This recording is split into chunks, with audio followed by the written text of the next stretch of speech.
Go live. I'm going to invite you. Let's see. How do I do this?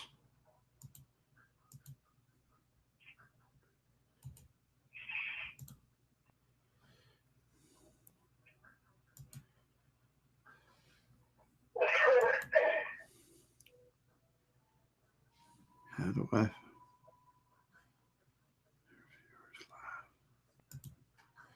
I'm looking for how to invite you. Hold on. Oh, there it is. That was pretty. I've been in the wrong world.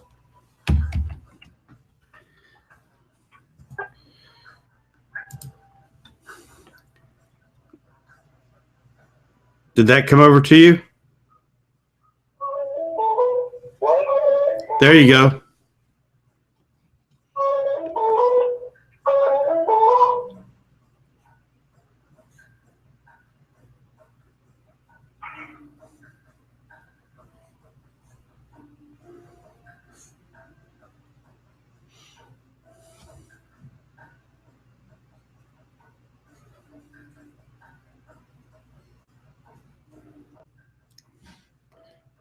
Can you see me? Yeah, you're pretty loud too. Okay, hold on. You're good. No.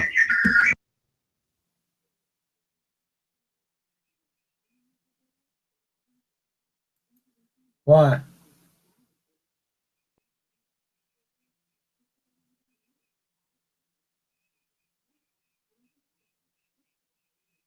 It didn't do it. It didn't do it when we did this a while ago.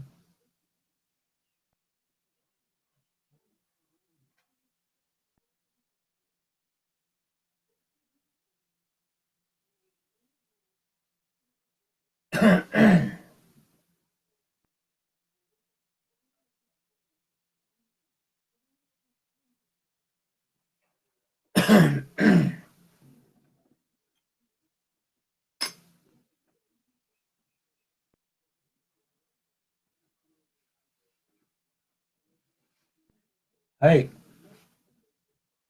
I can't hear you. Can you hear me?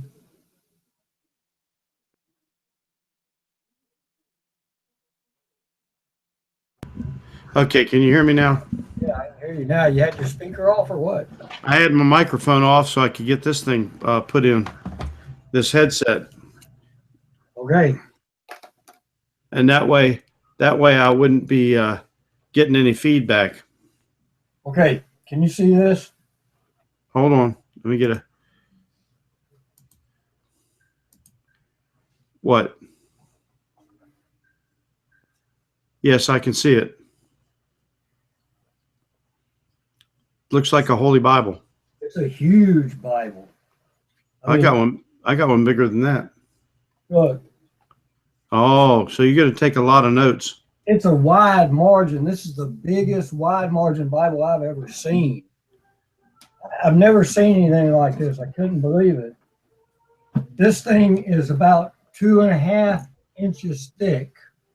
Uh-huh. Look at that. Look. And it's huge. Look, it's big. I mean, that thing, it's bigger than my head. It's about 5 or 6 pounds. Probably is.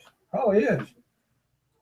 It's big. I can't believe it has the official dedicatory. Let's see. It ain't got any other good stuff. But I mean, man, and it's around all 4 sides, all 4 margins. Right. So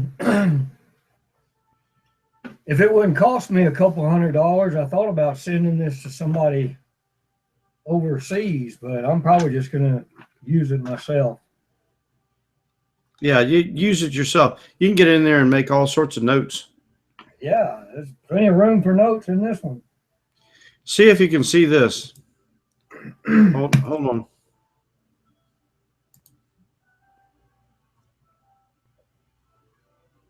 All right. Okay, now.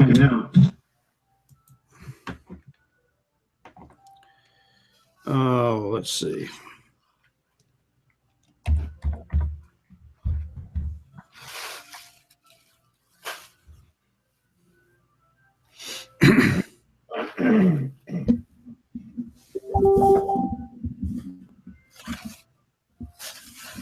I tried to turn.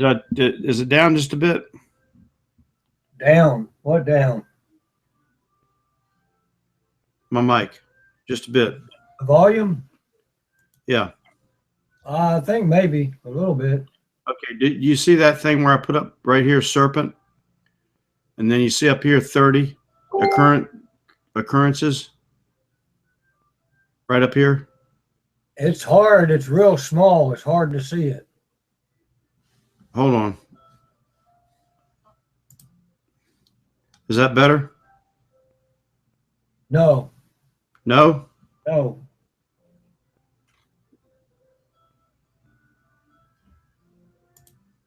Actually, the the rectangle box or window, whatever that your picture is in, is a lot smaller than what it was last time. You're not taking up the whole frame. You know what I'm saying? I see that. Can you see my lower third? Lower third. Yes. The last thing I see, No, the lower third, that thing below, right below me.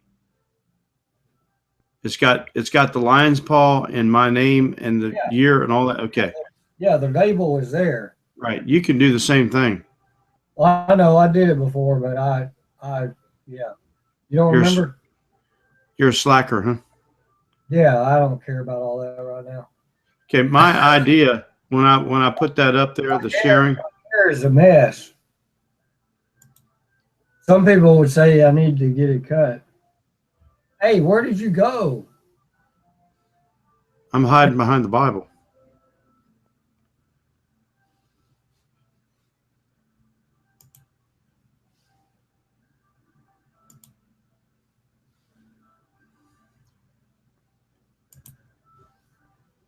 Let's see. What I'm trying to do is get it up on the screen so it can be used to look at a few things about the fall of man and the Right, but the window that you're in is too small, and maybe if you were taking up the whole window, that would be big enough for me to see it, but I'm not sure.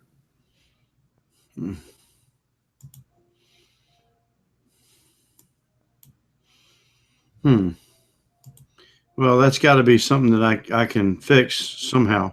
You understand what I'm saying? Yeah.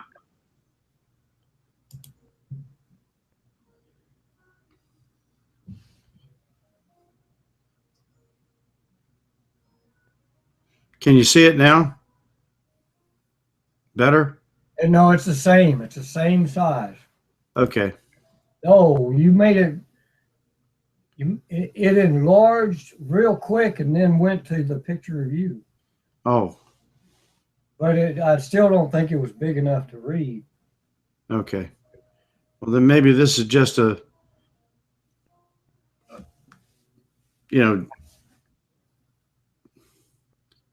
don't know, just a quick practice on how to get Google Hangouts to work.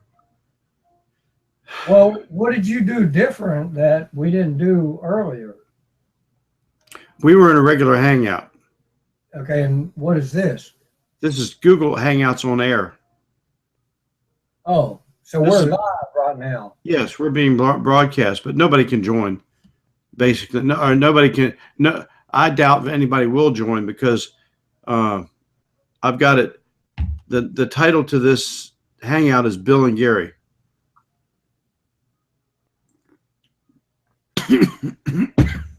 You all right? Yeah, I try to choke myself when I Yeah, I see that. drink coffee. I don't like putting these things on my head. Yeah. And those the earbuds that go in my ear are not comfortable.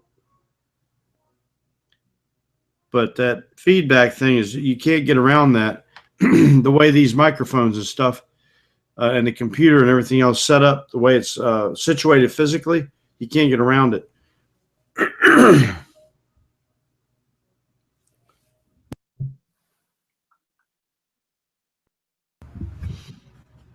One thing with this, I can turn the mic off when I choke and cough.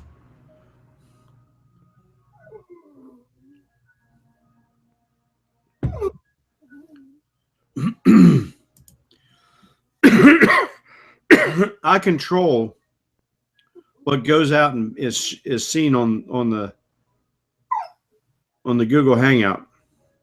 Yeah. Right now, you're being shown. You're the one that can talk and tell people stuff, and I'm down. I'm reduced. This is based upon a feature in the broadcasting industry, a preview and program. This is pretty good. You see my face right now? Uh-huh. Watch when I back up. I know you're being blasted out by the light. And men love darkness rather than light. Come on forward. What? Come on forward. You don't want me to be in the light to Oh, manifest my deeds, whether they be good or evil. I don't need to have that happen. I know they're all evil. Yeah. All right. I was trying to get rid of this side thing. Well, on the window blinds over here, I don't have that rod where I can close them. I let it down all the way, but they're not closed. You know what I'm saying? Well, you can get some paint. And paint the window. Yeah, flat black paint you can paint over the windows. Yeah, I think I'll do that. My grandfather did that. My grandfather Newton, he painted over some windows. We were in a row house when I was a kid. Huh? Isaac Newton? No, it was the smarter one. And who would that be? Me.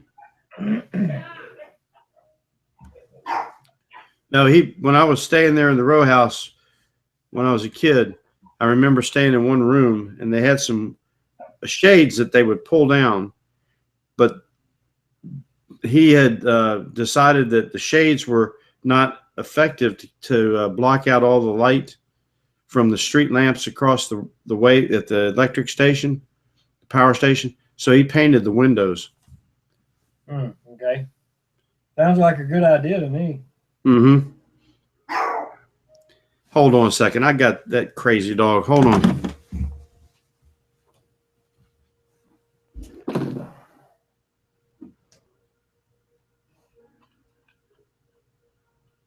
No, get in your house. Hey, come here. In your house. In your house. In here. Buddy. No. In your house. No. Go. Get. Go. Get up on the bed. Go. Go on. Nutty dog. So you can see. Get up on the bed.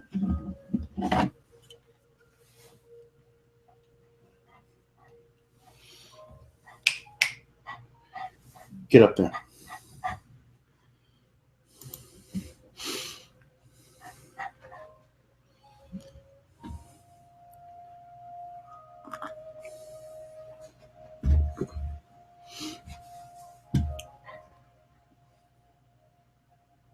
So you can see well enough that you can see on top of my bookcase way over there. Yes. Ain't that something? Well, you see the red box standing up next to the stack? Yes. That's a Coca-Cola puzzle. Mm-hmm. And then the thing next to it is a Coca-Cola lunchbox.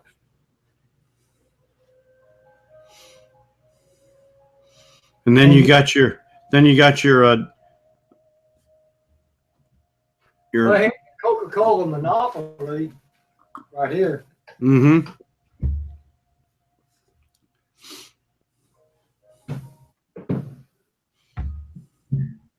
And look at this. You see it? Yeah, that's one of those characters in the Monopoly thing. See? Yeah, it's the Monopoly dog. It's a bank. I don't have one. Not yet.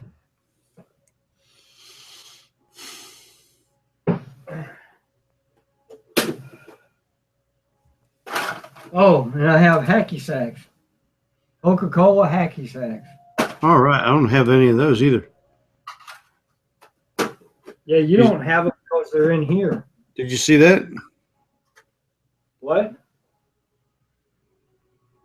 I got something you don't have. Oh no, I didn't see it.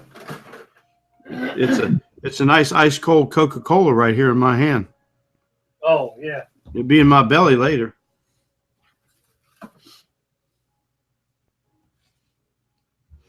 All right. So you wanted to talk about? Just a little bit. See how this goes. I want to see how it is. I won't post it on YouTube yet or anything like that. I want to see how this goes. And if it goes fine, then what we'll do is a very official one that can be put out on YouTube.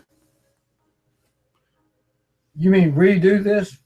No. Just keep going. I'm not posting anything. I'm going to take this thing and run it. And the green screen behind me, I'm going to see if I can put an overlay on a track in Camtasia that will put a background behind me.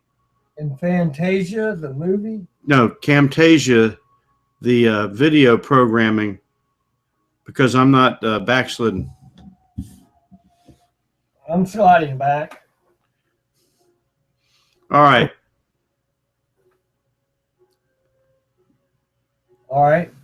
Now the serpent was more subtle than any beast of the field which the Lord God had made.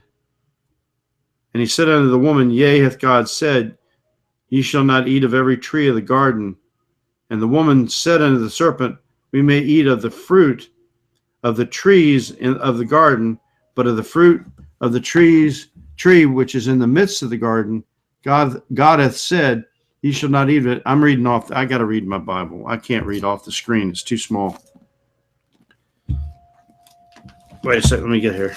God has said, Ye shall not eat. Let me see. Okay. God has said, Ye shall not eat of it, neither shall you touch it, lest ye die. And the serpent said unto the woman, Ye shall not surely die, for God doth know that in the day ye eat thereof, then your eyes shall be opened, and ye shall be as gods, knowing good and evil. And it's talking about the tree of the knowledge of good and evil. That was in chapter 2, verse 17. But of the tree of the knowledge of good and evil, thou shalt not eat of it, for in the day that thou eatest thereof, thou shalt surely die. Right. Now, I thought about this, and I've thought about it a while. Every once in a while I get onto it, but I drop the thought out because I don't have anything to link it to make any sense out of it. The tree itself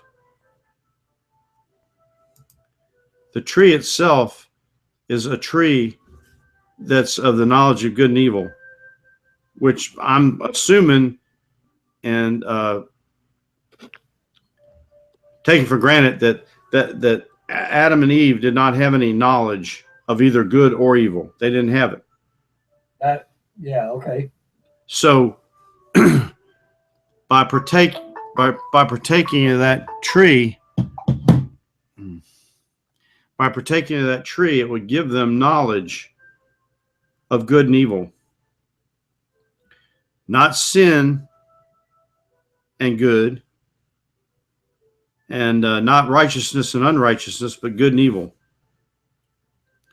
Now, do you have any thoughts on that at all, about what kind of tree that would be? Not what kind, but I know it's a vine tree. It's probably a grape, probably a grapevine, but I'm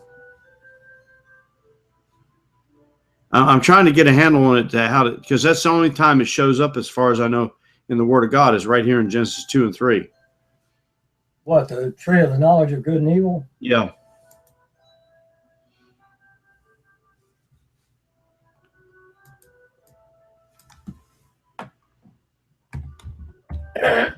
Well,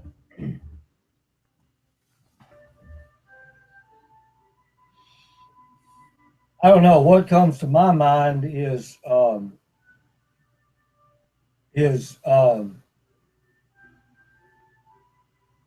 modern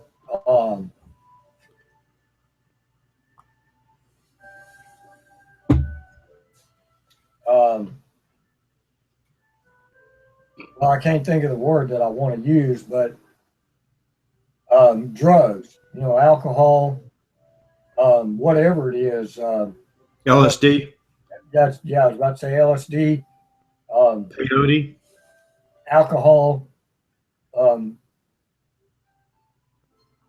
I don't know how many of them. I mean, maybe pot. Um, I mean, of course, a lot of drugs. I just don't know what they are like. But anyway, um,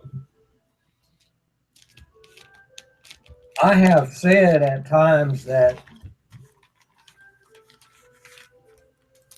one of the reasons, and maybe not just reasons, but one of the supporting factors to my determination against drinking alcohol is that it is um, an entrance of spirits. You know, it's a change in a. I mean, everybody thinks of it as a mind thing. It changes your mind and it affects your mind, but it affects your spirit also. And I probably mentioned this to you before at some point.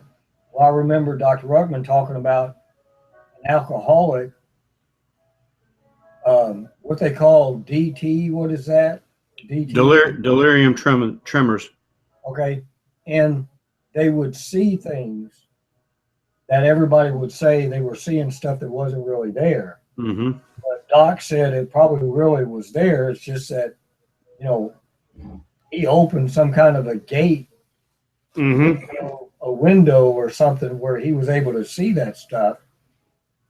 And we know there's stuff all around us every day. Of course, I mean, I don't know, maybe in this room, maybe not in this room. I don't know if we know all the exact details of, where things are and all, but I mean,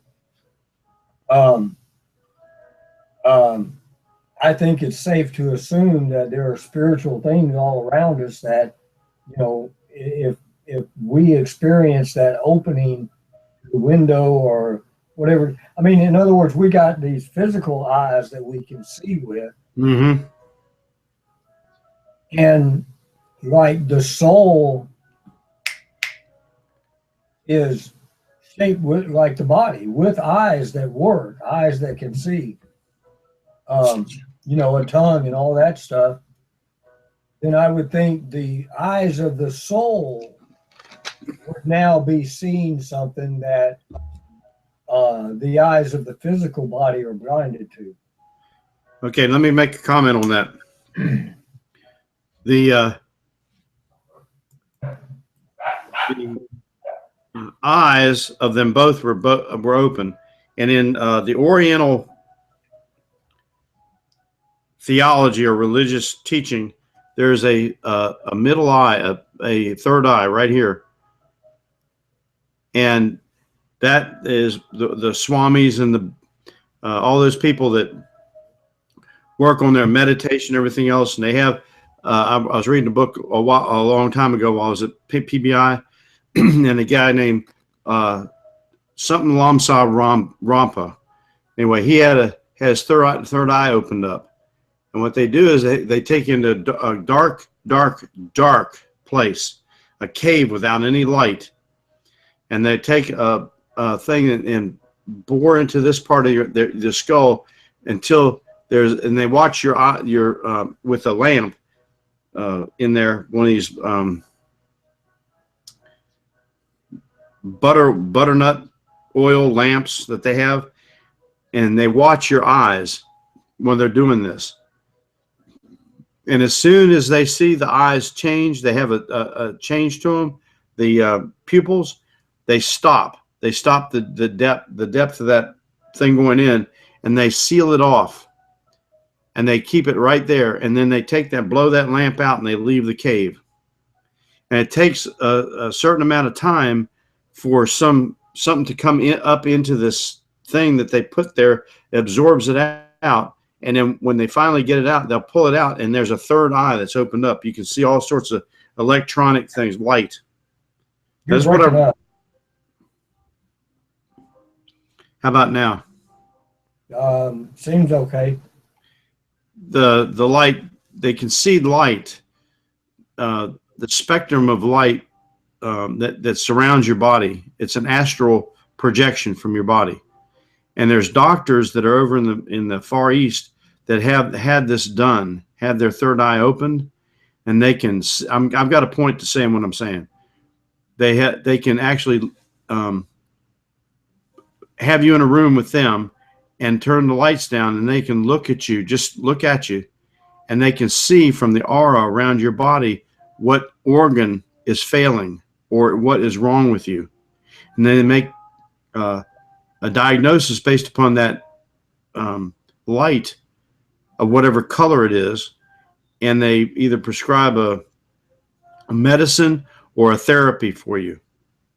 Okay, so when it says the eyes of them both were open, it could be that third eye in each one of them was open. Now, I know the soul has eyes like the body and all that, but I was thinking one day that the eyes of them both were open. And the deeper meaning of that is that it's both of them, one eye each, and that's why it's plural. Yes. Now I got to thinking about that because of what I had read, and that stuff that I read was verified. That wasn't any science fiction or one of those adventure magazines or anything like that. That was an account of a fella that was real and was living and had gone through this operation, which opened up his third eye.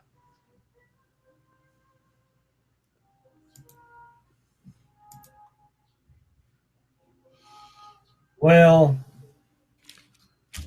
I don't know. That sounds pretty far out to me. I mean, I'm not discrediting necessarily the thing about the doctors making a diagnosis through that method. If that's working fine, I don't know if I see any reason to think there's such a thing as a third eye without, I mean, in addition to anything else. I mean, I would just think unless you just put the eyes of the soul together as one. Well, they've got the thing about the Cyclops, right? Well, in mythology, and as Dr. Ruckman has pointed out time after time after time, there are things in mythology that are based upon the truth. okay. Like the Titans, all the big giants, the Titans, that are crossed between the gods and humans, and they're giants, and they're Titans. And then you have the Cyclops, which is a one-eyed creature. Okay. Well, I don't know about that. I mean, my thoughts on the eating of the fruit of the tree is that, although it doesn't go into detail about it here and come out and state it, and you can't find it stated anywhere else, I don't know if there's evidence somewhere in the scripture to support what I'm saying, but, I think they, didn't actually eat by means of chewing of fruit. I think they drank the grape juice. And that's why I was talking about the drugs a while ago. Alcohol is a spiritual thing. And that's why we shouldn't mess with it. Okay. Now, I mean, I don't know. Maybe if God directed us to some particular thing that opened up some spiritual vision or something, maybe there is something like that. I don't know. I don't know what it would be. I don't believe it'd be alcohol or LSD or um, probably not even pot. I can't think of anything that I would say that I think, God probably, approves of it and says, yeah, use this to open up, but um, any of that stuff. Well, trying to think of the Bible word now, but pharmacy. I think pharmaceutical Right. is in the Bible is sorcery, isn't it? Well, yeah, that's what they say. The Greek word pharmakia is translated sorcery or Yeah. sorceries. But anyway, my point is, I believe they drank the juice of the grape. Okay, and I believe that's why their circulatory system was changed, because they drank something. I really think that now. I think that Dr. Ruckman taught that it was probably water inside their veins, right? Yeah, they had a clear circulatory system. Okay, I agree it was clear. If it was water, I don't think it was water only. I mean, I think what was in their circulatory system was the Holy Spirit. And then they drank this stuff that went into their veins and changed their entire circulatory system, pushed the Holy Spirit out, and gave them red blood. Pushed God out and let the devil in. And so their bodies were changed that way, and they were changed. And so to know good and evil is or what the knowledge of good and evil, that's kind of a hard thing to contemplate, a hard thing to figure out. Now we have a clue. I don't know if it's much of a clue, but where it says in verse 7 that the eyes of them both were open and they knew that they were naked. So before their eyes were open, they didn't know they were naked. So what is it about being naked? If they didn't know that one way or another, whatever the case was, but they now had the knowledge of good and evil. Was being naked good, or was it evil? It could have been. It could have been either one, because they didn't have the knowledge of either one before. Right. That was what was crossing my mind. It says it's connected with nakedness. It's like children. There's a mention of that in Deuteronomy chapter 139 about children before their eyes. Let me get to that. Chapter 139. Yeah.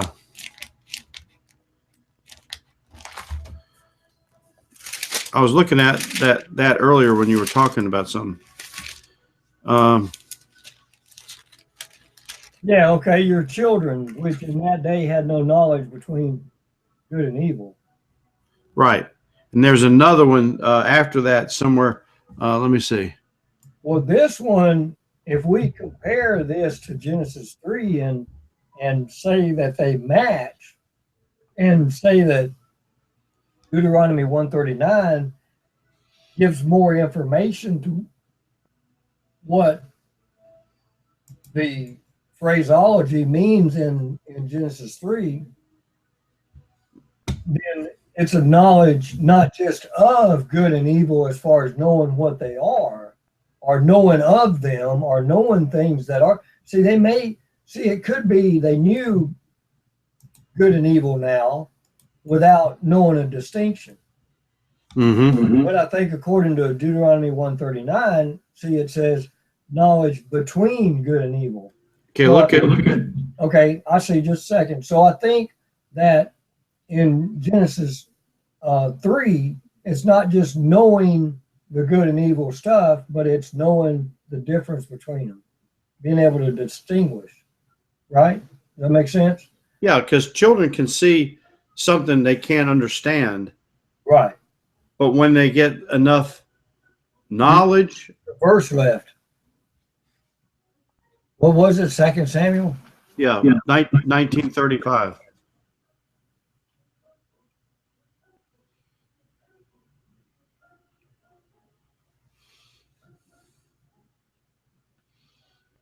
$19.35.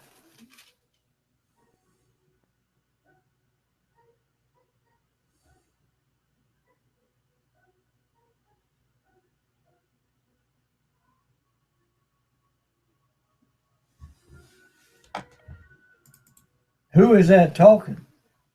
Let's see here. Barzillai.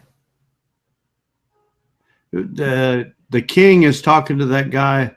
No, it's verse 34. This guy's talking to the king. Right. Barzillai said unto the king, how long have I to live that I should go up with the king unto Jerusalem? Okay, can I discern between good and evil? He's on the other end of life.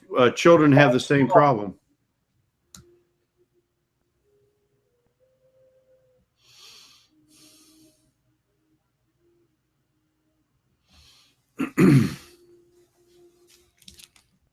Okay, I'm sorry. What were you saying? It's on the other end of life, where you get old and you become just like a child, and that just you lose your ability to discern between good and evil. Because you have Alzheimer's. Well, that or just you just get old, like the old timers, they call it senility. Well, isn't that the same thing? No, it's different. There's a subtle difference between the two. Okay. All right. So I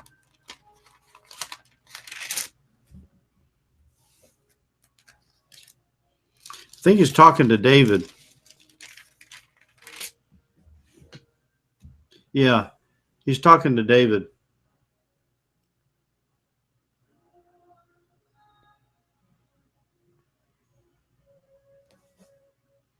He went over Jordan, verse 31. He went over Jordan with the king to conduct him over Jordan.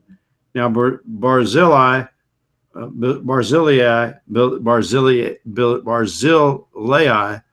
was a very aged man. So Barzillai was the one. And he was telling the king, why I can't go over and help you because look how old I am. I can't even discern between good and evil. And he says, can thy servant taste what I eat or what I drink? Or can I hear any more the voice of singing men and singing women? In other words, his taste is going, his hearing is going, and his discernment is gone. okay. All that. He's affected by old age. Remember in Ecclesiastes when it says, ever the golden bowl shall be broken and so forth, and the silver strand be loosed. Let's go over that. No. But what has this got to do with Genesis 3? That we're figuring out what the knowledge of good and evil is, and when it comes in and what happens. Okay, Ecclesiastes what? 12. See, I don't know. I mean, it's kind of hard to. I think it's almost impossible to go back and say, well, what would we be like if they hadn't lost, or if they hadn't gained that?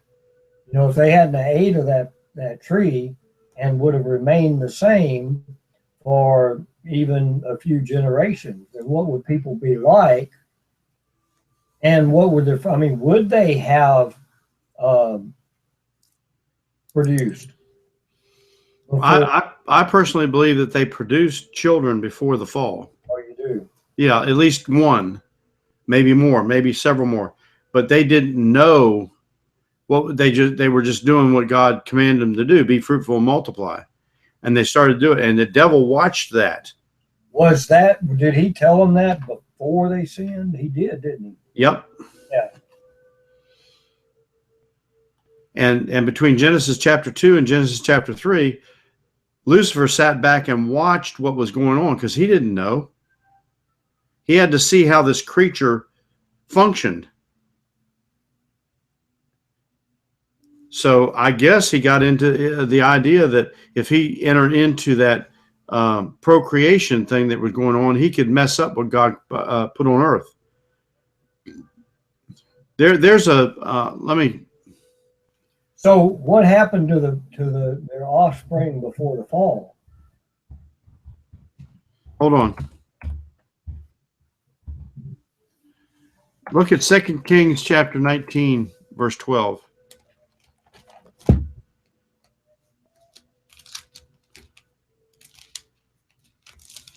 Are you in your big wide margin Bible? No, I ain't. No, I'm not handling that thing. I got this one.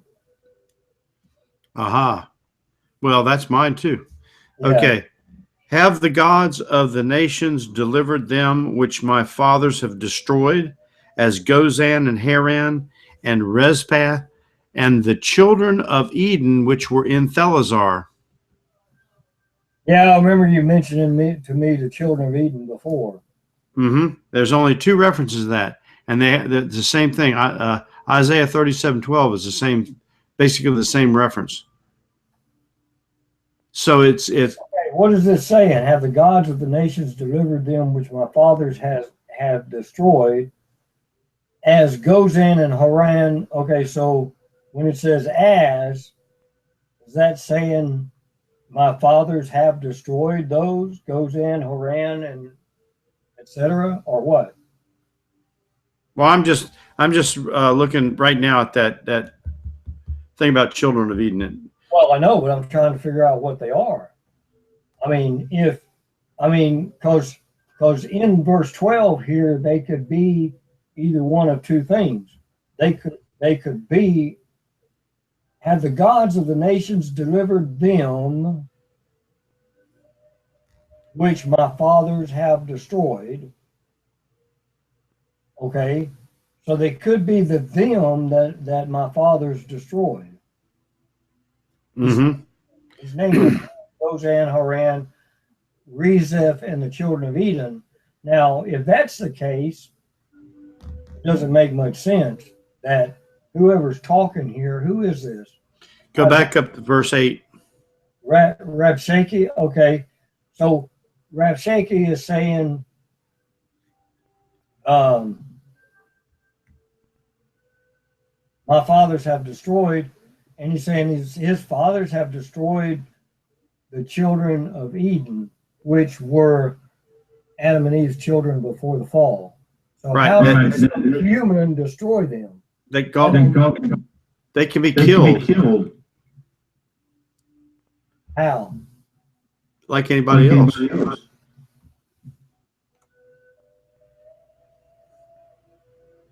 I'm getting the feedback from your computer now. Well, maybe, but I'm not sure about that.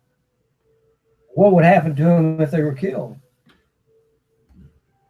If they stab them through the heart or cut their head off, they die.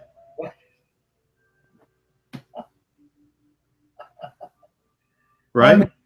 I mean, what are they? I mean, they have a soul, right? I would think so. If they're offspring of Adam and Eve, they're a living soul. Okay. And if they didn't fall, but they wouldn't have sinned. They wouldn't have sinned. They wouldn't have been affected by it because I don't know. When Adam partook of the fruit, it affected everything. It could have affected them. But if it didn't, they would be like John, where they wouldn't age. They get to a point, 33 years old, let's say, and their age would stop. So these children of Eden, which were in Thelazar, and in Isaiah it says Telassar, wherever that's at, if these are the children of Eden, the Garden of Eden, that lasted all the way through to this particular period of time in 2 Kings, it's recorded, and God allowed them to be wiped out. Well, I had another thought. See, I wanted to compare possibilities, and on what these things, what this is saying, and trying to figure out exactly what it is, because um, what if it's not the them that my fathers have destroyed? What if he's naming the gods?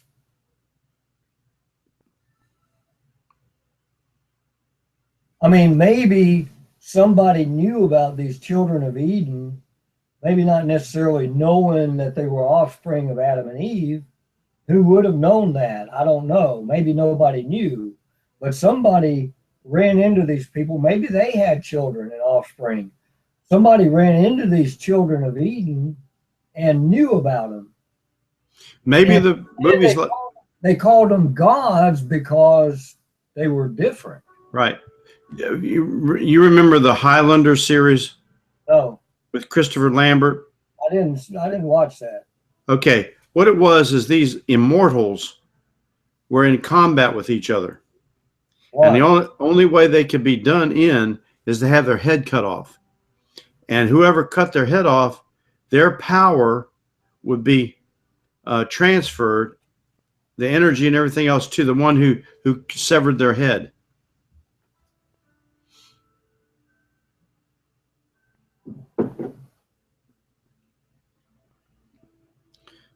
Now, I'm glad you can't come through the screen. Oh, with my sword. Yeah. Yeah, my granddad Newton or Smith had a sword like that, but it was yeah, that's a katana. He had actual sword from the Crusades or something like that. It was a big, long sword, longer than that. And I remember as a boy, it was sitting on the wall, and that had blood on it. That had been used. This is a medium size. Yeah. There's one longer than this that I'll probably get at some point. I might. Get the one from Kill Bill. I know I don't want the one from Kill Bill. Oh, Hatonzi Soro. You really think I should get that one? Yeah. I mean, I could. I know where it is. I mean, same place I got these. Well, it's a hot ton. I don't know how you pronounce that, Japanese guys. It says it on the label. It says it on the label. Right. They're selling it. It says it on the label that this is the sword in Kill Bill. How much is it? I don't remember. But anyway, there's some writing on the sword here. Mm-hmm. I want to see it, this shadow or whatever. I don't know if I'm turning, but there's 7 characters. And the lady that runs the shop up there at the mall, she said that's a combination of Chinese and Japanese. You can't see it. Oh, there, really? Yeah, I see it. It's Kunji. It's Kunji. What does that mean? That's the language. That's what they call it. The language. It's written in. It's Kunji. That is a combination of. Yeah, it's pictorial language. Those things right there. If you take several symbols and put them together, they can actually mean whole words or sentences. Well, this is supposed to be. I've got it written down. There's 7 symbols, and it's supposed to. I've got written what the first one and second one, and each, and put them all together. It's supposed to mean something like.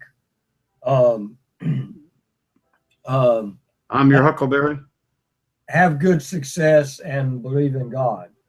Something like that.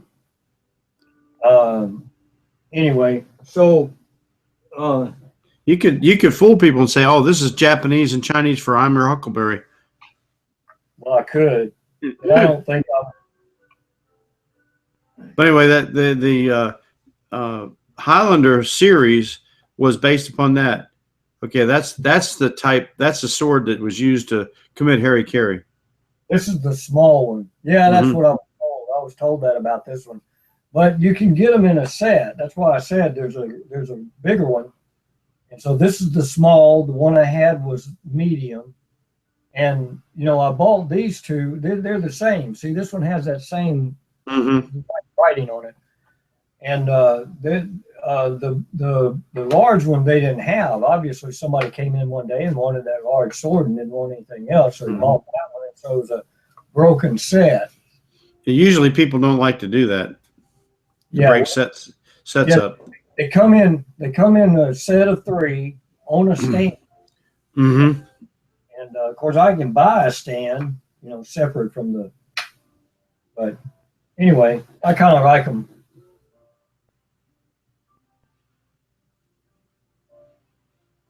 Anyway, mean- so these children of Eden Oh yeah, could possibly be the pattern that's been set out for that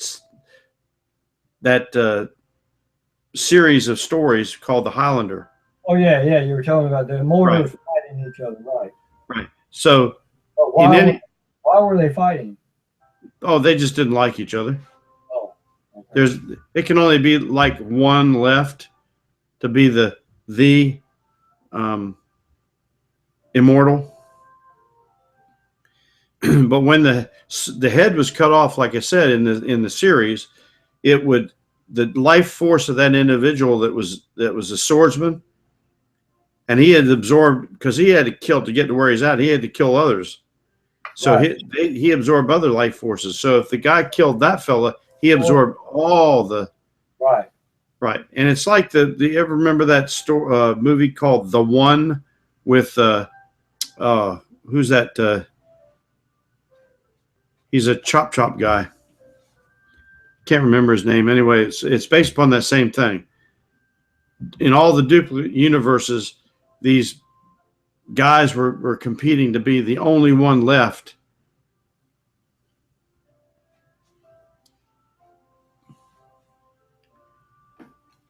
Okay, so that's what we're gonna do. Second Tuesday of next week. Oh, So anyway, there's another thing. There's a garden of God. yeah, I know, and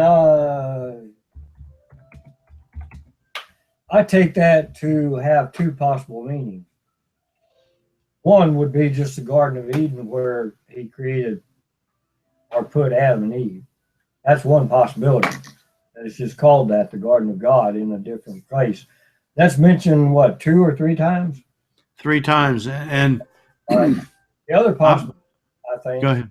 is that it's referring to a garden of jewels on the original earth. Or when God created the heaven and the earth, this could be the garden that's on heaven. That I still believe that when he said that, he's not talking about a great big expanse of nothingness. He had the heaven and the earth. Right, I understand. And that's, you know, I'm not knocking that, but I'm referring to the original earth. Mhm. Being, you know, the original earth being a gigantic diamond shape, you know, pyramid, bottom to bottom, you know, shape. Hey, are you drinking a Coke? Coca-Cola? Can you send me that bottle? I collect Coke stuff. Let me see. It says, whatever you do not send this to Gary. Okay.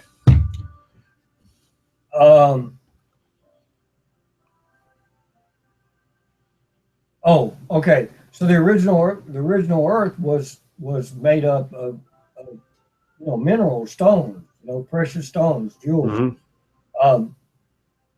And so, you know, I mean, you can have a flower garden, you can have a fruit garden, you can have a rock garden. I think the Garden of God. Now, I mean, I don't have anything to back it up, nothing at all. That's just my idea. It's called something different. It's not. It doesn't say the Garden of Eden. It doesn't say, you know, what I think it is. It just says the Garden of God. Well, where are those verses? They're all 3 in Ezekiel. Ezekiel 28, Ezekiel 31. Oh, yeah, that's probably part of the reason. See, I think there's a whole lot. I think Ezekiel and maybe Jeremiah, but especially Ezekiel, is covered with stuff about the beginning before Satan fell. But I don't have any of it deciphered, or not much. I mean, we got a little bit of it. Okay, Ezekiel 31:8. The cedars in the garden of God Yeah. could not hide him. Yeah. The fir trees were not like his boughs, and the chestnut trees were not like his branches, nor any tree in the garden of God was like unto him in his beauty. Verse 9, I have made him fair by the multitude of his branches, and all that the trees of Eden that were in the garden of God envied him. Okay, I forgot. That is why I think it's on the original earth, what you just read. That's it. I believe, Jesus healed that blind man. And then that blind man said, I see men as trees walking. Okay. And then, in some places that, you got it right here in that chapter. Satan is referred to as a tree, right? In Ezekiel 31. 31, yeah. Okay. So, and then that's figurative, referring to Lucifer. So if Lucifer was in a garden of God, it's not referring to the garden that Adam and Eve were in. And let's see, where'd you start reading? Verse 3? Verse 8. 8. The cedars in the garden of God could not hide him. The fir trees were not like his boughs, and the chestnut trees were not like his branches, nor any tree in the garden of God was like unto him in his beauty. Okay, now you go back to what is it, Ezekiel 28 or Isaiah 14, where it talks about the beauty of Lucifer, right? Ezekiel 28. 28, okay. All right. So this is referring to Lucifer, absolutely. So I believe I made him fair by the multitude of his branches, so that all the trees of Eden that were in the garden of God envied him. Okay, they're supernatural trees. Whoa. Yeah, wait a minute.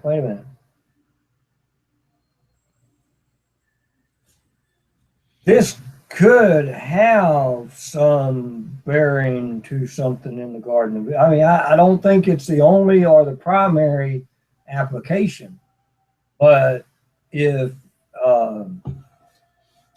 there was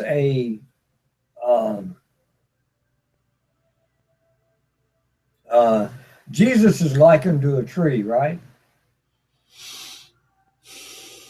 Where? I don't know. Maybe I'm wrong. I was thinking, okay, what trees are mentioned in the Garden of Eden? The tree of the knowledge of good and evil.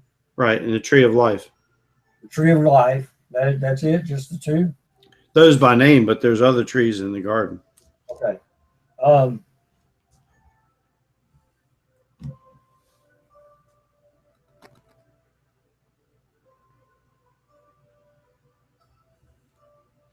It's undoubtedly true that Lucifer is directly connected with the tree of the knowledge of good and evil.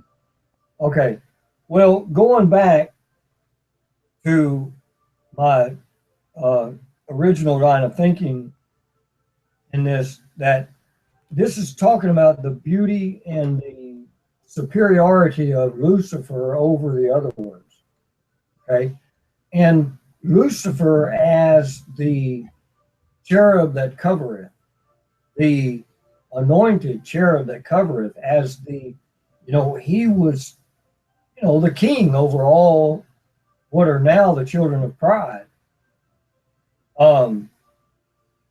And so this is describing that, the other ones were not like him, not like unto him in his beauty and so forth. So this is describing the what Satan saw in himself to give him that pride to want to, be like God. There's something in 31:9. The last phrase, last two phrases, actually the last part of that thing, so that all the trees of Eden Uh-huh. that were in the garden of God envied him. They envied him. So therefore you take the word envy,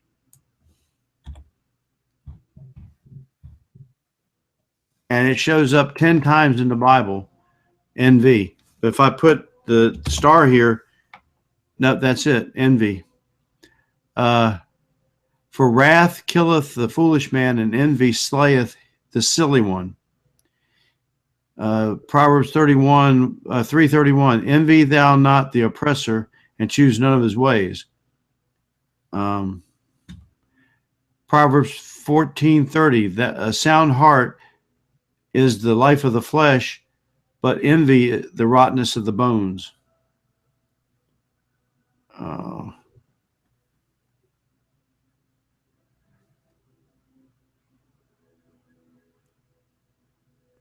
And that's the last occurrence, Ezekiel 35:11.